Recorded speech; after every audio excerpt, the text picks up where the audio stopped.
Now, this is a story all about how Jews' life got turned upside down, and I'd like to take a minute to explain their journey, how they faced discrimination, but they found some glory. Hi, it's Giselle. Thank you to my partner Peyton for that fabulous introduction. Now, let's get started.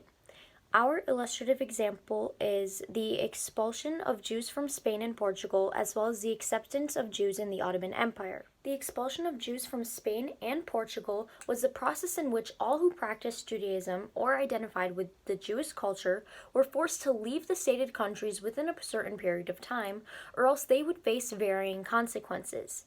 As a result of this, Jews had to flee to other kingdoms or countries, one specifically being the Ottoman Empire. The acceptance of Jews in the Ottoman Empire allowed Jewish people to freely practice their faith with few restrictions. Now, we must get into some context. The expulsion of Jews in Spain and Portugal, as well as the acceptance in the Ottoman Empire, falls under Unit 4 of Transoceanic Connections and can be found in 4.7 in the AMSCO. And one of the themes of AP World that this really connects to is social interactions in organizations. Now, what even is Unit 4 about? What is this Transoceanic Connections? This is when places like the Eastern Hemisphere and the Western Hemisphere are connecting globally in ways that they never had before, and they are finding lands in the Western Hemisphere that they never even knew existed. So, how were these places even found? Well, there were lots of expeditions like the Columbus expedition, Prince Henry the Navigator expeditions, and even more. The people on the East realized that if they had control over the lands in the West, they would have trade and economic advantages. So they wanted to conquer the lands over on the West, even though there were people already living there. This also led to the Atlantic slave trade, which was the trade between the Eastern and Western Hemisphere, which never would have existed if they hadn't seen what was going on over on the West side. Now, since these empires want to try to conquer lands on the West, this in turn leads to maritime empires developing. Now, as these maritime empires develop, there are internal and external challenges to the state power and the government. There are the slave revolts, the serf revolts, as well as the Indian revolts, and many more. Because of all these revolts, this is what comes with the expulsion of Jews in Spain and Portugal. Spain and Portugal can see all the revolts and how people that are in the minority are starting to revolt and go against their government. Before anyone else can, the Jews, if they don't convert to Christianity, are exiled so that they cannot revolt, as well as this would instill fear in other minorities. With all of the context Peyton just gave you, we can now move into the actual expulsion of Jews, which began in Spain. The Alhambra Decree, which you can see right here, mandated that all Jews be expelled from Spain. It was issued in 1492 by King Ferdinand and Queen Isabella of Spain, and the two of them freed Spain from Muslim rule to begin with, which is why they then moved on to removing Jews from their country. Even before the decree, pogroms, which are individual acts of violence against Jews, and anti-Semitic laws were present and very common. So many Jews lived in Spain, which is why it made it so much worse for them to actually have to leave the country which they had become so accustomed to living in. Jews who traced their heritage back to Spain were known as Sephardic Jews. Jews had a choice because of this decree. They could either convert to Christianity or leave Spain. Those who actually stayed in Spain and converted to Christianity often practiced their Jewish faith in secret, but sometimes they were exposed and it wasn't very well for them. Priests preached against the Jewish presence in Spain, demanding conversion of Spanish Jews to Christianity, even though they didn't want to convert. Jews often sold their land and possessions to Christians and Catholics at low prices because they had to leave the country so quickly. And because of that, they then fled to places like Portugal. As I mentioned before, after being expelled from Spain, Jews typically moved to Portugal, was a close neighbor to Spain. About 4 years later, though, they issued a similar decree.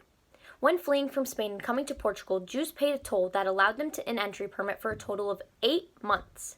They had to move to Tangier or Arcilla once that period was done, but they typically returned to Portugal afterward.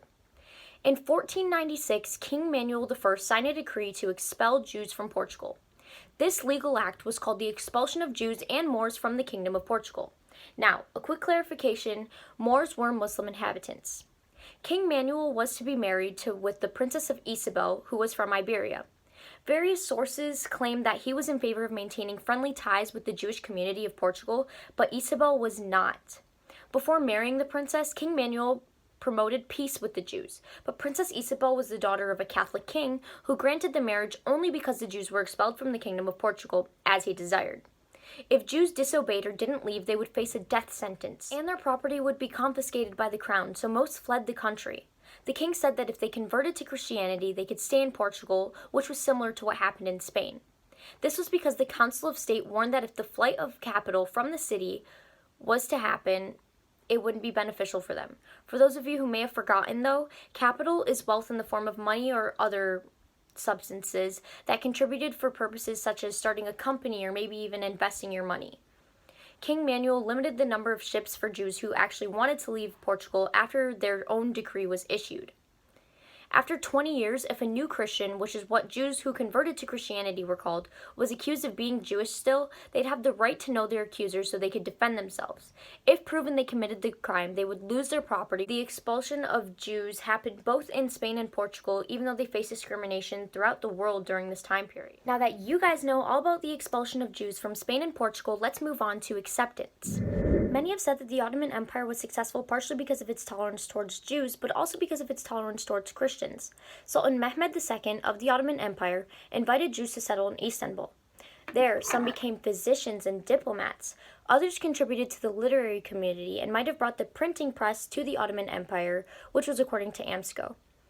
They practiced their beliefs freely, and some were able to occupy public office. Examples of Jews who obtained an office position were Sultan Mehmed II's Minister of Finance named Hakim Yakup Pasha, his physician Moses Haman, Sultan Murad II's physician Ishaq Pasha, and the Master of Mint in Egypt named Abraham de Castro. Jews were accepted, but they didn't have full equality. They could only live in specified areas of cities. They paid a tax called a jizya, required of all non-Muslims, and they couldn't hold top positions in the empire, only Muslims could, despite the office ranks listed previously. Even with these restrictions, the empire was a safe haven for the Jews. In fact, Jewish people had so many benefits living in the Ottoman Empire at this time. They could practice any profession they wanted to. They prospered culturally and economically, even though there were times when they faced persecution. Jewish organizations provided religious, legal, educational, and social services. They were often located near synagogues, which are buildings where a Jewish assembly and congregation meets for religious worship or instruction. Later in history, Sultan Bayezid II continued the tradition of promoting the acceptance of Jews in the Ottoman Empire, while also allowing them to freely practice their faith. Eventually, prejudices against Jews declined under influence of scientific revolution and the Enlightenment.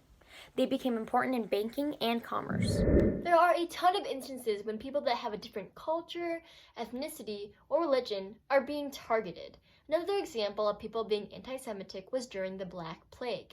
Christians claim that the Jews were poisoning the wells, and that is why the Black Plague swept through Europe and killed millions of people. Obviously, this is a false accusation, and it was a misunderstanding, and the Jewish people were not doing that, and were not the cause of the death of millions of people in Europe. But the Christians claimed that they were the cause of this. And the Jews that did not convert to Christianity were burned, tortured, slaughtered to death, put in jail because of something that they didn't even do. Now, of course, another example when the Jews were discriminated against, as well as other minorities, was during World War II, which was way after the expulsion and acceptance of Jews in the Ottoman Empire. This situation was when Hitler wanted to make sure Jewish people and other people in the minority were sent to concentration camps where they would work for so long and be beaten and tortured, and many of them died a slow death. This was something that was extremely horrifying and was another way that, in the situation where Jews were discriminated against, just was far more extreme compared to them being exiled. Bye everyone! We hope you learned something important about the expulsion of Jews from Spain and Portugal, as well as the acceptance of Jews in the Ottoman Empire. And that's all we have for you guys today, folks. If you want to keep watching, make sure to check out our YouTube channel called History in the Making by Giselle and Peyton, and follow our Twitter accounts. Yeah, that was the story, all about how Jews' lives got flipped, turned upside down. Now I'd like to take a second to acknowledge their glory, the way they got expelled from Spain but created their own journey.